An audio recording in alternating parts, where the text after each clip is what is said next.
You go through pain, you endure it because we believe that our suffering honors God. Ang galing! Napaparangalan ng Diyos, napapapurihan ng Diyos kapag tayo ay lumalaban ng tama when we endure well. Tingnan niyo to. Naniniwala tayo na ang pagdurusa ay magbibigay ng papuri sa Diyos. Ibig sabihin, Lord, itong ginagawa kong pagtitiis at pagtsatsaga ay nagbibigay papuri at parangal sa iyo. People can see that when you struggle and when you suffer, Christ is glorified. Ang galing! Nakakita na ba kayo ng mga cancer patient who instead of grumbling and complaining and throwing shoes at everyone in the hospital, they serve, they smile, they show kindness in spite of the pain they go through. That's Christ.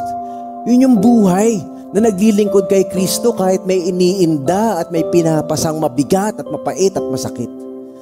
That is what the Apostle Paul is telling us. That we can honor Christ. Ang papuri sa Diyos ay sa pamamagitan din ng ating pagdurusa.